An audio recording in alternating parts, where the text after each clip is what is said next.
Hi മക്കളെ. അപ്പൊ ഇന്ന് മിസ് പറയാൻ പോകുന്നത് power factor improvement method in power system ആണ്.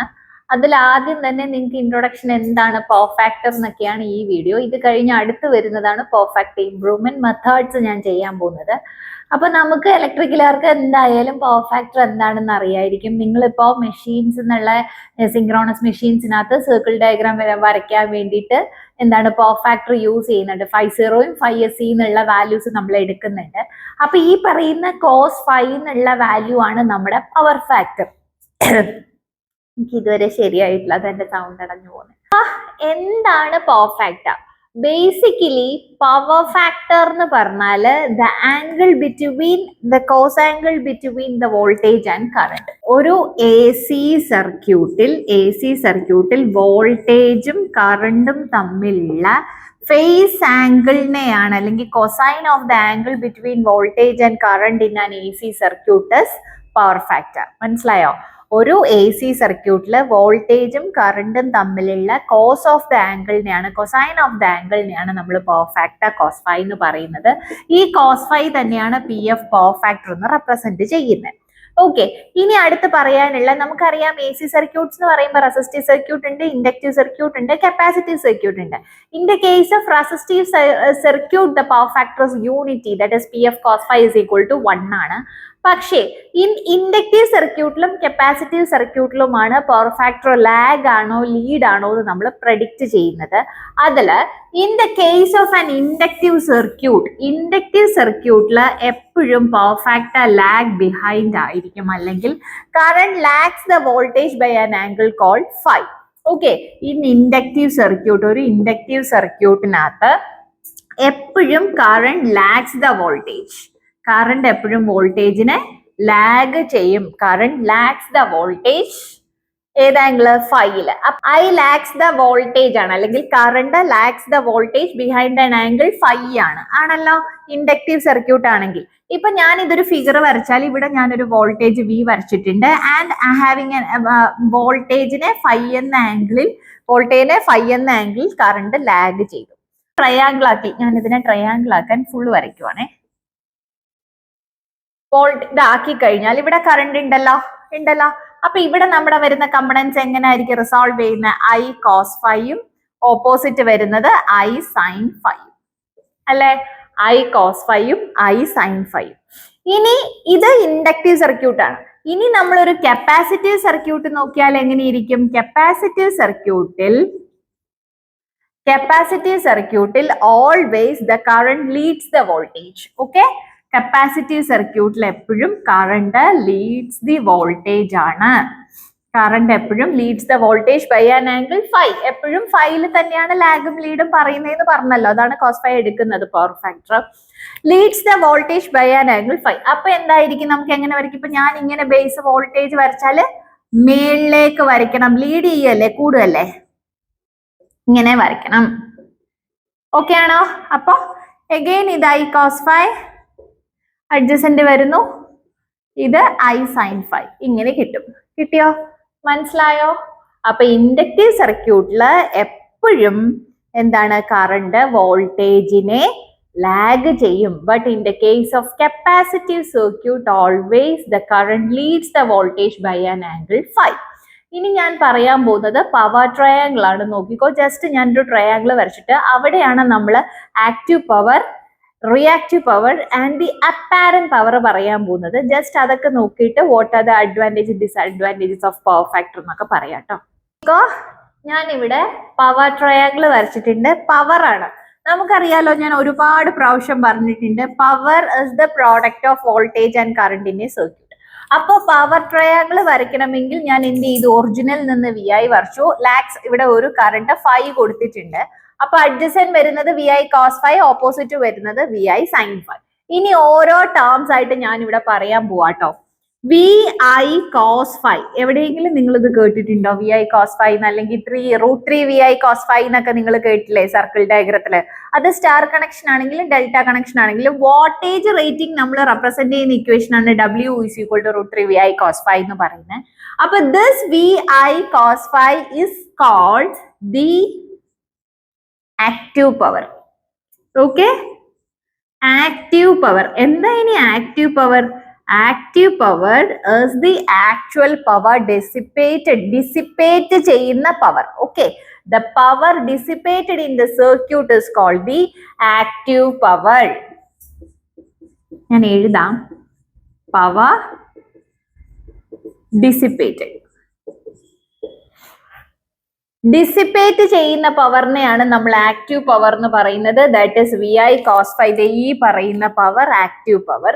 ഇനി ഇതിന്റെ യൂണിറ്റ് എന്തായിരിക്കും? കിലോ വാട്ട് ആണ്. That is VI cos phi wattage. That is unit is kW. Okay, kW. ഇനി അടുത്ത് പറയുന്ന പവർ ഏതാണ്? VI sin phi അല്ലെ? VI sin phi എന്ന് പറഞ്ഞാൽ നമ്മൾ ഇതിനെ kVAR എന്ന് പറയും. VI sin phi is kVAR. എന്താന്ന് പറയാം അതിനു മുന്നേ പവർ ഡെവലപ്ഡ്. ഇതിന്റെ ബേസിസിലാണ് നമുക്ക് എന്ത് വരുന്നത്? പവർ ഫാക്ടർ വരുന്നത്. ഈ റിയാക്റ്റീവ്, ഇതിനെ നമ്മൾ പറയുന്ന പേരാണ് reactive power. Active power, reactive power. Okay ആണോ? Reactive power. ഇനി എന്താണ് kVAR? Kilo volt ampere reactive. അതാണ് kVAR എന്ന് പറയുന്നത്. ഇപ്പൊ ഇവിടെ ഞാൻ എഴുതിയിടാം, kilo volt ampere reactive. Okay, kilo volt ampere reactive. അതായത് പവർ ഡെവലപ്പ് ആകുന്ന പവറിനെയാണ് VI sin phi എന്ന് പറയുന്നത്. ഇതിന്റെ ഈ VI sin phiന്റെ ബേസിസിലാണ് നമ്മൾ എന്ത് പവർ ഫാക്ടർ പറയുന്നത്. അത് എന്ന് പറഞ്ഞാൽ എങ്ങനെ പറയാം? ഇപ്പൊ വാട്ട്ലെസ് ആണെന്ന് പറയാം. വാട്ട്ലെസ്, ഇത് വാട്ട് ഫുൾ ആണ്. നമുക്ക് ആവശ്യമുള്ള സാധനമാണ്. അതാണ് വാട്ട് ഫുൾ. ഇത് വാട്ട്ലെസ്. പവർ ഫാക്ടർ പോകുന്നതാണ്. പവർ ഫാക്ടർ എപ്പോഴും നമുക്കൊരു ബേർഡൻ തന്നെയാണ്. ബിക്കോസ് അതിനാണ് പവർ ഫാക്ടർ ഇംപ്രൂവ്മെന്റ് ചെയ്യുന്നത്. എന്തിനാ? കറണ്ട് കുറയ്ക്കാൻ വേണ്ടിയിട്ട്. ഓക്കെ, അതൊക്കെ ഞാൻ പവർ ഫാക്ടർ ഇംപ്രൂവ്മെന്റ് മെത്തേഡിൽ പറയാട്ടോ. ഇത് ബേസിക് ആയിട്ടൊരു പവർ ഫാക്ടറിന്റെ വീഡിയോ ആണ്. നിങ്ങളുടെ ഇപ്പൊ പവർ ഫാക്ടർ ഇംപ്രൂവ്മെന്റ് മെത്തേഡ്സ് നിങ്ങൾക്ക് ചോദിക്കുമ്പോഴത്തേനും എന്ത് എഴുതാൻ വേണ്ടിയിട്ട്? ഇൻട്രൊഡക്ഷൻ ആയിട്ട് അല്ലെങ്കിൽ ഒരു essay, how the power factor can be improved in A circuit എന്ന് ചോദിക്കുമ്പോൾ നിങ്ങൾക്ക് ഇപ്പോൾ ഒരു 12 മാർക്സിന്റെ എസ്സേക്ക് കുറെ ഇൻട്രൊഡക്ഷൻ കൊടുക്കണ്ടേ? അതിനുള്ള വീഡിയോയാണ് ഇത്. ഇത് നിങ്ങൾ പഠിച്ചിട്ട് തന്നെ പോണോട്ടോ. അപ്പൊ VI sin phi എന്ന് പറഞ്ഞാൽ kVAR, kilo volt ampere reactive. That is the power developed which is called the reactive power. നമ്മൾ റിയാക്റ്റീവ് പവർ എന്ന് പറയുന്നത് എന്തിനാണ്? പവർ ഡെവലപ്പ് ആകുന്ന പവറിനെയാണ് നമ്മൾ റിയാക്റ്റീവ് പവർ എന്ന് പറയുന്നത്. ഇനി ഇപ്പൊ നമുക്ക് VI sin phi ആയി VI cos phi. VI cos phi is wattage. That is, ഇതിന് നമ്മൾ കിലോ ബേസിസിൽ പറഞ്ഞ കിലോ വാട്ട് എന്ന് പറയാം. ഇതിനല്ലാതെ പറഞ്ഞാൽ VAR എന്ന് പറയാട്ടോ. കിലോയിൽ പറയുമ്പോഴാണ് kVAR. അല്ലാണ്ട് പറഞ്ഞാൽ VAR, വോൾട്ട് ആംപിയർ റിയാക്റ്റീവ്. അപ്പൊ VI cos phi ആയി VI sin phi. That means the active പവറും ആയി റിയാക്റ്റീവ് പവറും ആയി. ഇനി നമുക്ക് ഇവിടെ VI എന്നൊരു ഇത് ഉണ്ടല്ലേ, നമ്മുടെ VI എന്നുള്ള കമ്പണന്റ്. ദാറ്റ് VI കമ്പണന്റ് ഇങ്ങോട്ട് എഴുതുവാണ്. VI component is called the apparent power. കാണാമോ? Apparent power. Apparent power is the product of voltage and current. അല്ലേ? അപ്പൊ എങ്ങനെ പറയാം? Volt ampere. That means kilo volt ampere. Kilo volt ampere എന്ന് പറയാം. VI എന്ന് പറയുന്ന unit volt ampere അല്ലെങ്കിൽ kilo volt ampere. മനസ്സിലായോ? ക്ലിയർ ആണോ? Product of current and voltage is the apparent power. Active power is the power dissipated in the circuit and reactive power is the power developed in the circuit. ഇനി ഇതിന്റെ ബേസിസിലാണ് നമ്മൾ എന്ത് പറയുന്നത്? Power factor പറയുന്നത്. നമുക്കറിയാം power factor PF is the ratio of VI cos phi. എന്താണ്? നമ്മുടെ active power ആണ്. Okay, active power divided by the apparent power. Okay, active power divided by the apparent power is also the power factor. That is VI cos phi divided by VI. അപ്പൊ നമുക്ക് ഈ VI cancel ചെയ്യാലോ. Cancel ചെയ്യുമ്പോൾ നമുക്ക് എന്ത് കിട്ടും? cos phi എന്ന് കിട്ടും. This cos phi is the power factor. നമ്മൾ എപ്പോഴും പവർ ഫാക്ടർ cos phi അല്ലേ എടുക്കുന്നത്. ഈ power factor PF is equal to cos phi. ഇനി വേറൊരു മെത്തേഡ് ഉള്ളത് എന്ന് പറഞ്ഞാൽ ഇപ്പൊ ഒരു സർക്യൂട്ട് ഇങ്ങനെ എന്താ ആക്റ്റീവ് പവർ റിയാക്റ്റീവ് പവർ അങ്ങനെ ഒന്നും അല്ല, resistance inductance XL XC R ഇങ്ങനെയൊക്കെയാണ് കിടക്കുന്നതെങ്കിൽ AC സർക്യൂട്ടിലാണ് എപ്പോഴും പവർ ഫാക്ടർ ഉള്ളത് എന്ന് ഞാൻ പറഞ്ഞില്ലേ. അപ്പൊ അവിടെ ഇപ്പൊ പറഞ്ഞു റെസിസ്റ്റൻസ്, റിയാക്ടൻസ്, അതായത് ഇൻഡക്റ്റീവ് റിയാക്ടൻസും കപ്പാസിറ്റീവ് റിയാക്ടൻസും വരാം അല്ലെ. അപ്പൊ ഇങ്ങനെ ഇൻഡക്റ്റീവ് റിയാക്ടൻസും കപ്പാസിറ്റീവ് റിയാക്ടൻസും റെസിസ്റ്റൻസും ഒക്കെ ഉള്ള ഒരു സർക്യൂട്ടിൽ നിന്ന് നമ്മൾ പവർ ഫാക്ടർ ആംഗിൾ എങ്ങനെ കണ്ടുപിടിക്കും? അതിന് നമ്മൾ യൂസ് ചെയ്യുന്ന മെത്തേഡ് അല്ലെങ്കിൽ യൂസ് ചെയ്യുന്ന formula PF is equal to resistance divided by impedance. Okay, resistance divided by impedance. ഇനി എങ്ങനെ ഇംപിഡൻസ് കണ്ടുപിടിക്കുന്നത്? ഇംപിഡൻസ് കണ്ടുപിടിക്കുന്നത് ഞാൻ AC സർക്യൂട്ട് ചെയ്തിട്ടുണ്ടായിരുന്നു. ഇംപിഡൻസ് കണ്ടുപിടിക്കുന്നത് ഒരു RL സർക്യൂട്ടാണ്, അതായത് inductive reactive resistance inductive circuit ആണെങ്കിൽ നമ്മുടെ ഇംപിഡൻസ് Z ഞാൻ ഇങ്ങോട്ട് എഴുതുക, ഇവിടെ എഴുതുക. RL സർക്യൂട്ട് ആണെങ്കിൽ impedance Z is equal to root of R square plus XL square കിട്ടും. ആണല്ലോ, R square plus XL square കിട്ടും. RC സർക്യൂട്ട് ആണെങ്കിൽ impedance Z is equal to root of R square plus XC square കിട്ടും. ഇനി RLC ആണെങ്കിലോ, RLC circuit ആണെങ്കിൽ impedance Z, impedance ഇവിടെ നോക്കൂ, R by Z. Okay, RLC circuit ആണെങ്കിൽ impedance Z is equal to root of R square plus XL minus XC the whole square എന്ന് കിട്ടും. ആണേ, ഇത്രയും മനസ്സിലായോ? ഇങ്ങനെയാണ് ഇംപിഡൻസ് കണ്ടുപിടിക്കുന്നത് അല്ലെങ്കിൽ പവർ ഫാക്ടർ നമ്മൾ കണ്ടുപിടിക്കുന്ന മെത്തേഡ്സ് ആണ് ഈ പറഞ്ഞത്. ഇനി what are the disadvantages of power factor ഞാൻ നോട്ട് ചെയ്തിട്ട് എക്സ്പ്ലെയിൻ ചെയ്യാം കേട്ടോ. നോക്കിക്കോ മക്കളെ, അപ്പൊ ഞാൻ ഡിസഡ്വാൻറ്റേജസ് ഓഫ് പവർ ഫാക്ടർ ഇവിടെ എഴുതിയിട്ടുണ്ട്. 4 പോയിന്റ്സ് മാത്രമേ എഴുതിയിട്ടുള്ളൂ. നിങ്ങൾക്ക് ചിന്തിച്ചാൽ തന്നെ മനസ്സിലാക്കാവുന്ന കാര്യങ്ങളാണ്. നോക്കിക്കോ, ഫസ്റ്റ് ഡിസഡ്വാൻറ്റേജ് പറയുന്ന large KVA rating. Kilo volt ampere rating എന്ന് പറയുന്നത് നമ്മുടെ എന്താണ്? അപ്പാരന്റ് പവർ ആണ്. അപ്പാരന്റ് പവർ കൂടുമ്പോൾ ഇപ്പൊ KVA is equal to KW divide by cos phi എന്നൊരു ഇക്വേഷൻ ഉണ്ട്. അതിൽ നിന്ന് തന്നെ ലോ പവർ ഫാക്ടർ ആണല്ലോ ഇവിടെ. cos phi എന്ന് പറഞ്ഞാൽ ഇൻവേഴ്സ്ലി പ്രൊപ്പോർഷണൽ ടു എന്താ? കിലോ വോൾട്ട് ആംപിയർ, അതായത് അപ്പാരന്റ് പവറിന് ഇൻവേഴ്സ്ലി പ്രൊപ്പോർഷണൽ ആണ് പവർ ഫാക്ടർ. അങ്ങനെ വരുമ്പോൾ ലാർജ് KVA റേറ്റിംഗ് മേക്സ് എന്തുണ്ടാവും? Equipment more expensive and larger in size. കാരണം പവർ ഫാക്ടർ കുറഞ്ഞു, വോൾട്ടേജ് കറണ്ട് റേഷ്യോ കൂടി അല്ലെ. അപ്പൊ നമുക്കിപ്പോ അത് ട്രാൻസ്മിറ്റ് ചെയ്യണമെങ്കിൽ പോലും എന്തായിരിക്കും? മെഷീൻ ഒരുപാട് ലാർജ് സൈസ് ഉള്ള കണ്ടക്ടർ ആവശ്യമായിട്ട് വരും. പിന്നെ പവർ ഫാക്ടർ കുറയുന്നതിനനുസരിച്ച് വോൾട്ടേജ് കറണ്ട് ആംപിയർ അല്ലെങ്കിൽ വോൾട്ട് ആംപിയർ ക്യാരി ചെയ്യാൻ വേണ്ടി വലിയ സൈസ് ഉള്ള മെഷീൻസ് വരും. അപ്പൊ വലിയ സൈസ് ഉള്ള മെഷീൻസ് വരുമ്പോൾ നമുക്ക് എന്താണ്? എക്സ്പെൻസീവ് ആണല്ലേ. അതാണ് ഇവിടെ ഉദ്ദേശിക്കുന്ന large KVA rating. Large KVA rating with low power factor makes the machine in larger in size and it makes the machine more expensive. കേട്ടോ, എക്സ്പെൻസീവ് ആക്കും. ഇനി അടുത്ത large copper loss. Large copper loss വരുന്നത് power factor കുറവാ. അപ്പൊ എന്തായിരിക്കും? KVA rating കൂടുതലാ, that is current കൂടുതലാ. കറണ്ട് കൂടുതലാവുമ്പോ എന്താണ്? ഈ മെഷീൻ റൺ ചെയ്യുന്നതിന് കറസ്പോണ്ടിങ് ആയിട്ട് I²R ലോസ് കൂടും. അതായത് കോപ്പർ ലോസ് ആണ് I²R ലോസ് ഞാൻ പറഞ്ഞിട്ടുണ്ട്.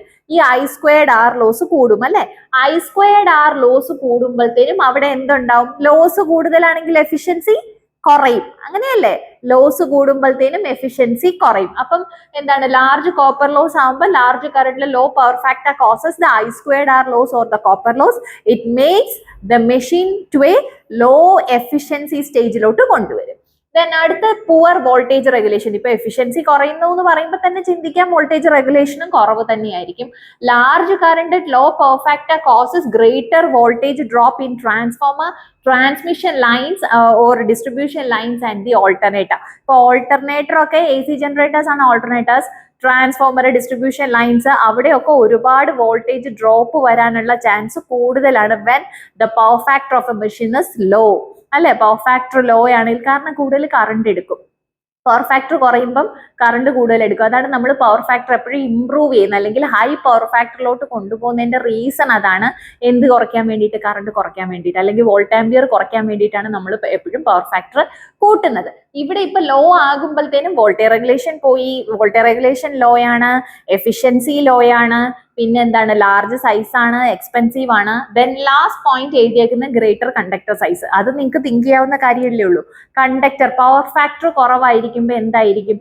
കണ്ടക്ടറിന്റെ സൈസ് കൂട്ടണം. എന്തിന്? ഇപ്പൊ ഒരു എക്സാമ്പിൾ പറയുവാണെങ്കിൽ ഇപ്പം ലൈൻസ് നമ്മൾ പവർ ട്രാൻസ്മിറ്റ് ചെയ്യാനാണെങ്കിലും ഡിസ്ട്രിബ്യൂട്ട് ചെയ്യാനാണെങ്കിലും പവർ ഫാക്ടർ കുറയുമ്പോൾ കറണ്ട് കൂടുതലാണ് അല്ലെ. അപ്പൊ ഈ കൂടുതൽ എമൗണ്ട് ഓഫ് പവർ ട്രാൻസ്മിറ്റ് ചെയ്യാൻ വേണ്ടി അല്ലെങ്കിൽ വോൾട്ട് ആംപിയർ കൂടുതലാണ് പവർ ഫാക്ടർ കുറയുമ്പോൾ. ഇങ്ങനെ പവർ ഫാക്ടർ കുറയുമ്പോൾ വോൾട്ട് ആംപിയർ കൂടുതൽ വരുമ്പോൾ നമ്മൾ ഇത് ട്രാൻസ്മിറ്റ് ചെയ്യാൻ ഉപയോഗിക്കുന്ന കണ്ടക്ടറിന്റെ സൈസ് അല്ലെങ്കിൽ ഏരിയ ഓഫ് ക്രോസ് സെക്ഷൻ എന്ത് ചെയ്യും? ഗ്രേറ്റർ ആവും, ഭയങ്കരമായിട്ട് കൂടും. അപ്പൊ ഈ ലോ പവർ ഫാക്ടർ ആകുമ്പോൾ നമ്മൾ ഉപയോഗിക്കുന്ന ആ കണ്ടക്ടർ അല്ലെങ്കിൽ ആ ട്രാൻസ്മിറ്റ് ചെയ്യാനോ ഡിസ്ട്രിബ്യൂട്ട് ചെയ്യാനോ നമ്മൾ ഉപയോഗിക്കുന്ന കണ്ടക്ടേഴ്സിന്റെ ഏരിയ ഓഫ് ക്രോസ് സെക്ഷൻ കൂടും. അതിനനുസരിച്ച് അത് പിന്നെയും എക്സ്പെൻസീവ് ആയിക്കൊണ്ടിരിക്കും. അപ്പൊ ശരിക്കും പവർ ഫാക്ടർ ലോ എന്നുള്ളത് ഒരു ഭയങ്കര വലിയ ഡിസഡ്വാൻറ്റേജ് ഇൻ ഇലക്ട്രിക്കൽ സിസ്റ്റം ആണ്. ഇതിനെ ഓവർകം ചെയ്യാൻ വേണ്ടിയിട്ടാണ് നമ്മൾ എന്ത് ചെയ്യുന്നത്? പവർ ഫാക്ടർ ഇംപ്രൂവ്മെന്റ് മെത്തേഡ്സ് നമ്മൾ യൂസ് ചെയ്യുന്നത്. അപ്പൊ ഇനി അടുത്ത് വരാൻ പോകുന്ന video power factor improvement methods ആണ്. ഇത് അർച്ചനാസ് അക്കാഡമി യൂട്യൂബ് ചാനൽ. ഞാൻ അർച്ചന. എൻ്റെ വീഡിയോസ് കണ്ടിട്ട് നിങ്ങൾക്ക് യൂസ്ഫുൾ ആയിട്ട് തോന്നുന്നുണ്ടെങ്കിൽ എൻ്റെ ഈ ചാനൽ ഒന്ന് സബ്സ്ക്രൈബ് ചെയ്യുക, നിങ്ങളുടെ ഫ്രണ്ട്സിനെ സജസ്റ്റ് ചെയ്യുക. എന്ത് ഡൗട്ട്സ് ഉണ്ടെങ്കിലും കോമെന്റ് ചെയ്തോ, ഞാൻ ആൻസർ ചെയ്ത് തരുന്നതാണ്. Thank you.